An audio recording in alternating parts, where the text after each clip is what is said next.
Exactly, April 22nd, 1970. And my interest really peaked in learning, reading, talking to people about Earth Day was really from Frank Blair's report. It was on the Tay Show. It kind of blew me away that this is what he went on to say. Earth Day demonstrations began in practically every city and town in the United States this morning. The first massive nationwide protest against the pollution of the environment. The outcry took innumerable forms. Some students went to school wearing gas masks, and I actually remember that at State University of New York at Brockport.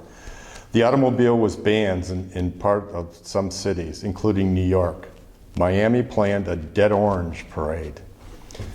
And then he goes on to say, in Jamestown, New York, the Kiwanis Club arranged to dump 20 tons of sand in a downtown area to show just how much dirt falls in 1 square mile of the city during just 30 days of maximum air pollution.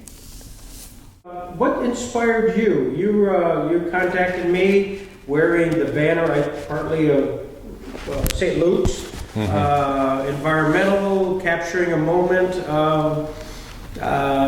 What is it that's driving you here?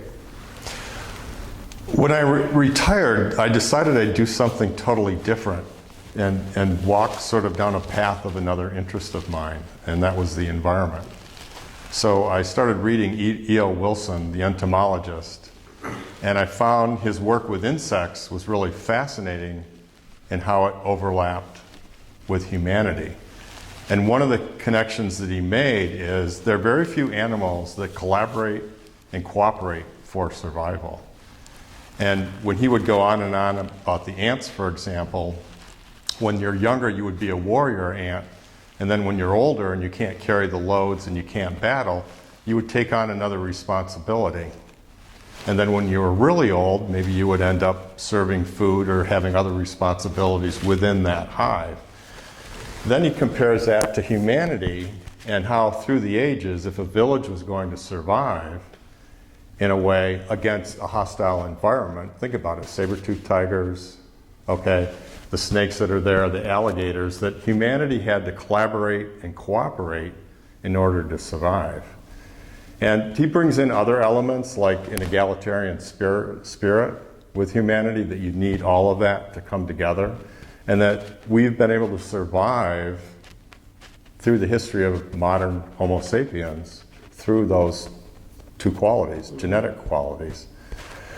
So it made me think, when I talked to Russ originally, I said what really interests me about this, and I'm bird walking, and my wife knows I do that, so she'd be laughing right now. But today, to solve the environmental problems, as you two were speaking, it was like there was this collaboration and cooperation, and there wasn't a big difference between a Democrat and a Republican, and it was self-evident what was happening in terms of the environment, the water, the air, the soil, and everyone got together. And think about it, Earth Day, and then I think it was only one single year until that Clean Water and Clean Soil Act were passed. In today's terms, politically, you're probably talking 10 years to draft the legislation and get both parties to agree on something with the cycle changes. So anyway, as I was reading about the environment and seeing these connections, the idea of politics and bringing the environment together, and what can we do in our community to try to help people make a better vote, to make decisions that are really based on critical thinking. So I thought about like conferences that I've attended while at the university, and there being single themes and bringing everything together.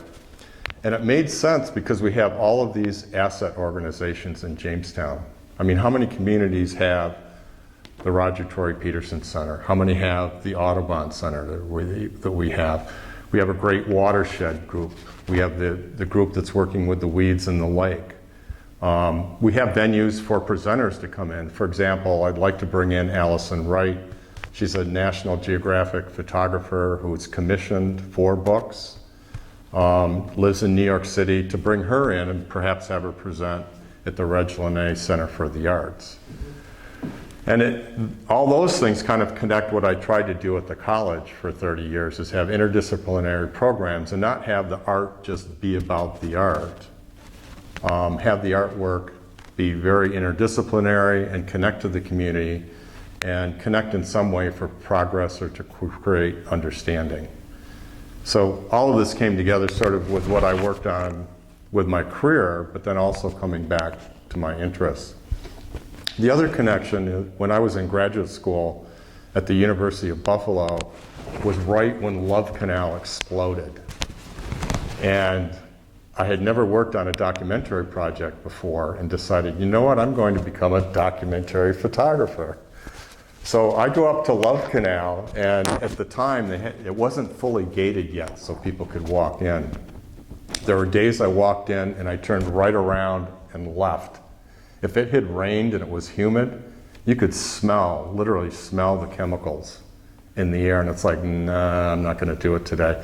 I'd come up on the calm days where it was really, really dry, and I'd walk around and photograph the houses. And I was blown away. Within a year and a half, the houses that were there and their lawns were mowed, and it was obvious people had just abandoned Love Canal and left, and some of the people stayed. Well, through time, the grass grows up and the bushes grow up, and to me it was like, oh my God, this is like a toxic ghost town.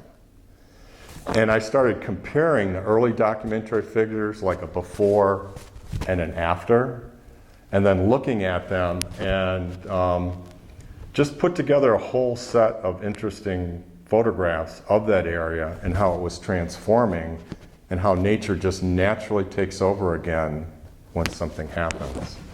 So that really hooked me on the environment. And then also in my career, when Chautauqua Institution was putting in the condos and really transforming and renovating buildings or whatever, I completed a documentary project that was somewhat of an ecological project because it was changing the very ecology of the area and how big buildings were and the structures. And then I also completed a project called The Chautauqua River Speaks in the mid-'80s. And I was looking at these beautiful areas that are park-like. A lot of people don't realize if you walk along that Chautauqua River, there are many areas with big trees growing up on the side, almost jungle-like. As a matter of fact, by Hope's Windows, there's an area that snakes through that's very primal. And I think Tuan right now is looking at some endangered species turtles that were within that. So I was seeing the juxtaposition between the factories that had left and how nature was in that area, and then finding that a lot of inner city residents were actually swimming in the Chautauqua, fishing in the Chautauqua, taking the fish home and eating them. And I'm thinking, boy, I don't know that I would really eat those fish. But how much those areas were being utilized and how much the inner city people really wanted a connection with nature and would even go to the Chautauqua River to do that. And I think people outside of that area never say, let's pack up our picnic basket and go to the Chautauqua.